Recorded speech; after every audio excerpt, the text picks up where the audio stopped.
को सफल बनाने में इनका अहम योगदान है। शांतिपूर्वक ये बैठी हुई है और फिर उसके बावजूद ये कुछ नहीं कोशिश कर रहे हैं। मैं मुख्यमंत्री जी से निवेदन करना चाहूँगा कि हमें आप पर पूरा विश्वास था, हमें आपके खिलाफत तक नहीं की, हम शांतिपूर्वक बैठे हुए थे। लेकिन जिस प्रकार ये जो बातें निकल, कल भी 10 लड़के आ गए, पुलिस प्रशासन को हमने अवगत कराया तो वो यहाँ से भाग गए, यहाँ को कुचलने की कोशिश पहले भी कर रहे थे।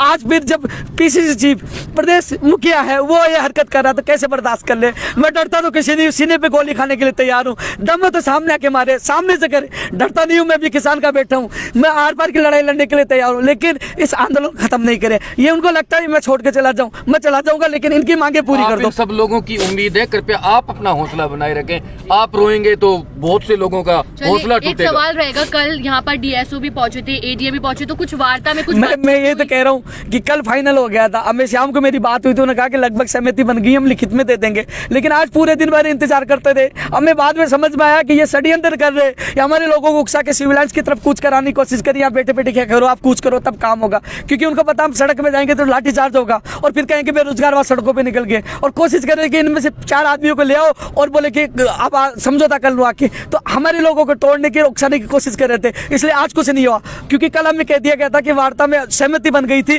कि ये हो जाएगा। मुझसे लिखित में यहाँ लेके गए थे और वो कह रहे लिखित में दे देंगे, लेकिन जब आज सुबह से शाम तक कुछ नहीं हुआ और शाम को ये घटना निकल के आई तो पता लगा कि वास्तव में ये षड्यंत्र था। तब मुझे लगा कि आज अभी तक क्यों नहीं आए, तो ये एक षड्यंत्र था इस आंदोलन को समाप्त करने के लिए। लेकिन एक चीज बता रहा हूँ, मैं पुनः बता रहा हूँ, क्योंकि जो राकेश टिकैत और किसी से जोड़कर न देखे, क्योंकि उसमें पुलिस प्रशासन चारों तरफ से घेर लिया था या उनके कार्यकर्ता आ गए थे, तब वो रोया था। मैं इसलिए नहीं रोया, मैं डरता तो किसी से भी नहीं, लेकिन मेरे इस छोटे छोटे बच्चों को, बहनों को और इन सबको जो पीपी किट में कोरोना वायरस है, जो ये पीपी किट पहन के पूरी गर्मी में यहाँ बैठे रहते, हवा तक नहीं लगती, तो टेंट भी नहीं है, तो उनको हटाने की कोशिश कर रहे थे। हम लोगों को मुकदमा दर्ज करवाने की कोशिश कर रहे थे, सिविल लाइंस में कूच करो, और कुचने की कोशिश कर रहे थे। पुलिस प्रशासन ने हमें 1-2 दिन पहले थोड़ी बहुत कुचा, उसके बाद पुलिस प्रशासन ने हमें कोऑपरेट किया, हमें कुचलने की कोशिश नहीं की। मेरा पुलिस प्रशासन में कोई आरोप नहीं है, तो वो राकेश टिकैत का अलग, हमारा अलग मामला है। इसलिए आज मुझे रोना आ गया कि जब मैं देखता हूँ उनकी, जब एम्बुलेंस इनको लेके जाती है, अरे यार किसी की बेटी कोई बेच सकता है अपनी बेटी को,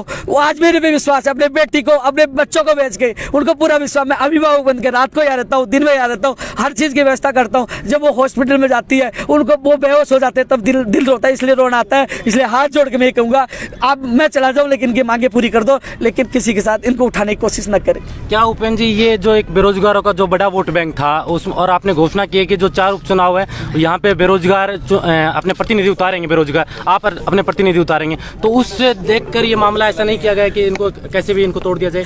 कोशिश यही की जा रही है कि राजस्थान में लाखों लोग मुझसे जुड़े हुए हैं, क्योंकि मैंने 9 साल संघर्ष किया है और कर्मचारी भी जुड़े हुए हैं। उनको यह लग रहा था कहीं ना कहीं हमें नुकसान होगा, और कहीं ना कहीं हमें इसका नुकसान, आंदोलन लंबा चल रहा है, विधानसभा चलने वाली, इनको कैसे हटाया जाए। तो लोगों को बेचकर, षड्यंत्र रचकर उसको हटाने की कोशिश कर रहे थे। आपको हटाना हो तो काम करिए।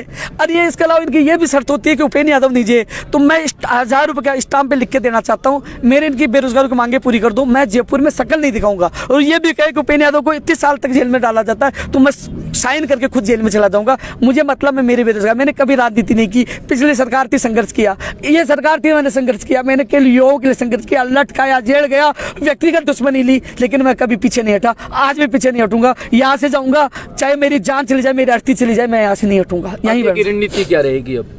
आगे की रणनीति है कि पड़ाव जारी रहेगा जब तक वो लिखित में नहीं दे देते। क्या अब राजस्थान के जो तमाम जिले से और बेरोजगार बैठे हैं, जो इंतजार कर रहे हैं कि कहीं ना कहीं जो अपने साथी वहाँ गए हैं, उनसे कहीं कोई न्याय की उम्मीद हो जाएगी, वो न्याय कर देंगे या वो फैसला कर लेंगे, तो उनको भी अब यहाँ आना पड़ेगा इस महापड़ाव में?